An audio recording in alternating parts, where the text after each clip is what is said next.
नमस्कार। पिछले 3 सप्ताह से कई ऐसे सहारा के केस देश के विभिन्न अदालतों में सुने गए, लेकिन समय अभाव के कारण आपके समक्ष मैं नहीं आ पाया, कोई अपडेट मैं नहीं दे पा रहा था। इस वीडियो में सेबी सहारा से जुड़ा एक महत्वपूर्ण अपडेट है, उसके बारे में हम लोग बात करेंगे। सबसे पहले सिटी सेशन कोर्ट कलकत्ता में 2 अप्रैल को ओपी श्रीवास्तव के बेल पर सुनवाई हो सकती है। पिछले सुनवाई में जो 19 मार्च को हुआ था, उसमें जो ऑर्डर आया था उसमें ये रेफरेंस दिया गया था कि ओपी श्रीवास्तव अपोलो हॉस्पिटल में भर्ती हैं, और उसके भी पहले जो एक मेडिकल रिपोर्ट दी गई थी उसमें जो टेस्ट रिपोर्ट थे उसके आधार पर उस कैंसर से संबंधित बीमारी के क्लोज रिपोर्ट का अंदेशा जाहिर किया था ओपी श्रीवास्तव के तरफ के एडवोकेट ने। तो सबसे पहले एक बात समझ में नहीं आ रही है कि अगर किसी को कैंसर हुआ हो और वो एक बुरे स्टेज से निकलते हुए अच्छे स्टेज में आ गया हो और रिपोर्ट उसका कैंसर से जो पीड़ित व्यक्ति है उसका क्लोज फॉलोअप रिपोर्ट लगने वाला हो, तो उसको न सिर्फ ये सोचना चाहिए कि मुझे कैंसर का कोई भी सिम्टम्स देखने को ना मिले। हालांकि उनका अधिकार है, वो रेस्ट करना चाहते हैं, रेस्ट करें, लेकिन वो एक आरोपी हैं, उन्हें वो चीज़ें नहीं मिलनी चाहिए जो कि एक आम किसी कैंसर के रोगी को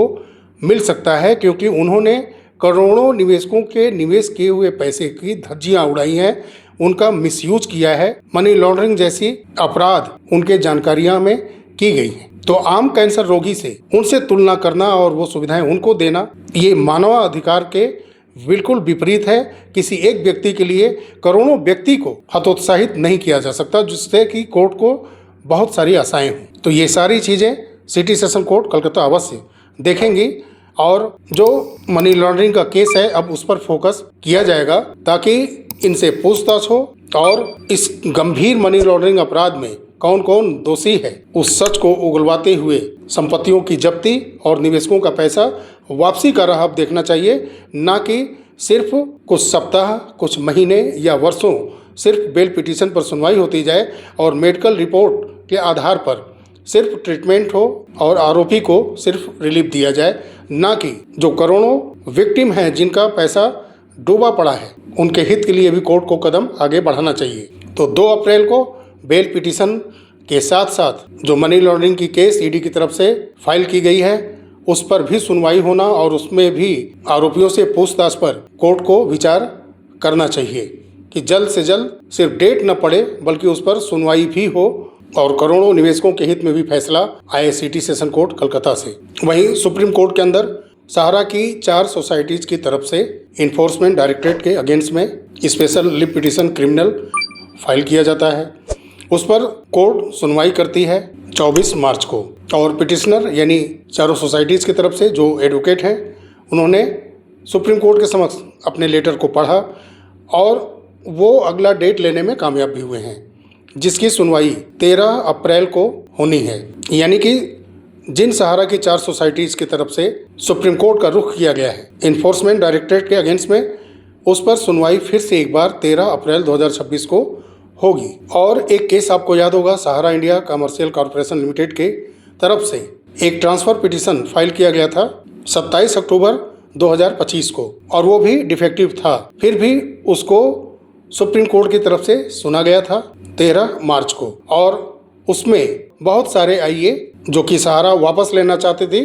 वो ऑर्डर सुप्रीम कोर्ट की तरफ से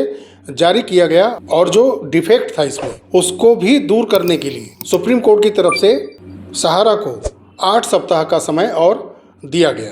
और एक केस का जिक्र मैंने किया था जो कि सहारा की टीम भागे भागे सुप्रीम कोर्ट गई थी। 18 को सुप्रीम कोर्ट पहुंचती है, 21 को केस रजिस्टर्ड होता है और 24 फरवरी को वेरीफाइड होता है, लिस्टिंग हो जाता है, और उस सुनवाई में सहारा को बहुत बड़ी रिलीफ मिलती भी है। लेकिन फिर जब 16 मार्च को सुनवाई होती है तो इस केस को डिसमिस कर दिया जाता है, और जो ऑर्डर में रेफरेंस दिया जाता है कोर्ट की तरफ से तो उसमें ये स्पष्ट किया जाता है कि इलाहाबाद हाई कोर्ट के लखनऊ बेंच जो इस केस की सुनवाई पहले से ही कर रही है, वहाँ पर ये रेफरेंस दिया गया था कि सेबी सहारा केस में जो अडानी ग्रुप के साथ जो डील हो रही है उसके वजह से इस केस को इस समय न सुना जाए, इसलिए कि जो प्रॉपर्टी लखनऊ नगर निगम ने अटैच की है उसको लिस्ट किया गया है सहारा और अडानी डील के प्रॉपर्टी लिस्ट में। तो इसके वजह से वहाँ सुनवाई उस समय कुछ समय के लिए रोक दी गई थी, लेकिन इलाहाबाद हाई कोर्ट उस केस को फिर से सुनना चाहती है, जिसका रेफरेंस देते हुए सुप्रीम कोर्ट ने यह केस डिसमिस कर दिया था। और उसके बाद होता क्या है कि तुरंत ये 24 मार्च को केस को डिस्पोज करने के लिए पहुंच जाते हैं इलाहाबाद हाई कोर्ट के लखनऊ बेंच में, जिसकी भी सुनवाई 2 अप्रैल को हो सकती है।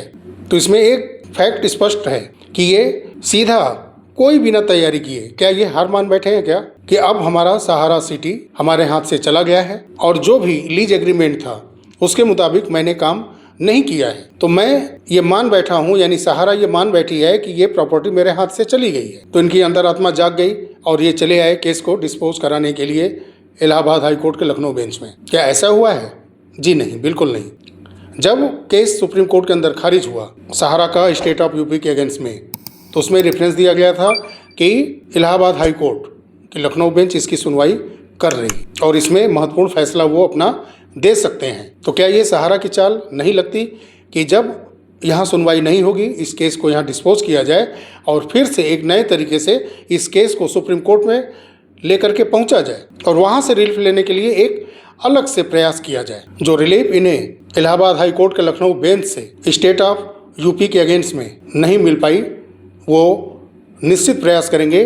कि यहाँ से क्लोज केस को करा करके सुप्रीम कोर्ट पहुँचा जाए। मैंने दोनों बातें एनालिसिस की आपके सामने कि या तो इनकी अंदर आत्मा जाग गई है, ये लीज एग्रीमेंट को समझ चुके हैं, या ये इलाहाबाद हाई कोर्ट से केस को क्लोज करा करके सुप्रीम कोर्ट पहुंच करके फिर से इस केस को नए तरीके से सुनवाना चाहते हैं। ये दोनों फैक्ट हैं, दोनों में देखिए ये क्या करना चाहते हैं, कुछ ही समय में ये समझ में आ जाएगा। और साथियों, सबसे महत्वपूर्ण सेबी सहारा केस, जिसकी सुनवाई 17 नवंबर को आखिरी बार हुई थी और उसमें जो खुद कोर्ट की तरफ से समय दिया गया था 6 सप्ताह का, उसके बाद ये केस लिस्ट नहीं हुआ। हालांकि 12 दिसंबर को सहारा की तरफ से एक आईए सेबी सहारा केस में लगाया गया था, जिसमें कि एडिशनल डॉक्यूमेंट वगैरह अदर कई डॉक्यूमेंट इस केस में लगाने के लिए अनुमति मांगी गई थी और ये आईए के माध्यम से सेबी सहारा केस में प्रेयर भी कर दिया गया था 12 दिसंबर 2025 में ही। फिर उसके बाद इस केस में कई वकालतनामा लगातार लगते गए। बीच में 6, 7 और 8 जनवरी को रिटेन स्टेटमेंट सबमिट किए गए, एफिडेविट भी आईए के माध्यम से सबमिट किए गए। 17 मार्च 2026 में अडानी ग्रुप की तरफ से जो कंपनी केस देख रही है, खेतान एंड कंपनी, उसकी तरफ से भी एक महत्वपूर्ण एफिडेविट सेबी सहारा केस में फाइल किया गया है, जो कि बेहद महत्वपूर्ण है। इसमें सहारा की तरफ से 12 दिसंबर को डॉक्यूमेंट वगैरह एडिशनल देने के लिए सुप्रीम कोर्ट के समक्ष सेबी सहारा केस में रखने के लिए एक आईए फाइल किया जाता है और फिर उसके बाद जनवरी में सेबी की तरफ से एफिडेविट और रिटेन स्टेटमेंट सबमिशन के लिए आईए लगता है और फिर 17 मार्च को एक एफिडेविट अडानी ग्रुप की तरफ से जो खेतान एंड कंपनी इस केस को देख रही है उनके तरफ से भी एफिडेविट फाइल कर दिया गया है। तो उम्मीद है कि अब ये केस बहुत जल्द सुना जाना चाहिए। अब इसमें सिर्फ लगता है ऐसा कि सिर्फ सरकार अपना पक्ष जो रखना चाहती है उसकी तैयारी अभी आधी अधूरी लगती है। जैसे ही उसकी तैयारी पूरी होती है, उम्मीद है कि बहुत जल्द ये केस लिस्ट कर लिया जाएगा। और ऐसा लगता है कि जिन 4 राज्यों में चुनाव विशेष करके बंगाल में होने वाले हैं, आसाम में होने वाले हैं, तो इन 4 राज्यों को चुनाव को देखते हुए नहीं लगता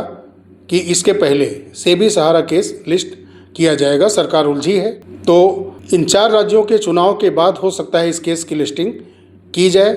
या सरकार के मन में ये मनसा हो कि केस की सुनवाई पहले करके इस डील को शायद हरी झंडी दे करके एक चुनाव में बेनिफिट लेना चाहिए। पिनाक पानी मोहंती केस कुछ सप्ताह के बाद उस पर लिस्टिंग हुई, 1 अप्रैल, 6 अप्रैल, वर्तमान में 21 अप्रैल पर रुकी हुई है। देखिए कि वो भी इन 4 राज्यों के चुनाव के बाद लिस्टिंग होती है या पहले। पिछले 3 सप्ताह से मेरे चैनल से सहारा से जुड़े कोई अपडेट आपको नहीं मिले, इसके लिए मैं खेद व्यक्त करता हूं और कोशिश रहेगी कि सहारा से संबंधित महत्वपूर्ण अपडेट मैं आपको देता रहूं। चलिए साथियों, मिलते हैं बहुत जल्द अगले वीडियो में। तब तक के लिए नमस्कार, जय हिंद, जय भारत, वंदे मातरम।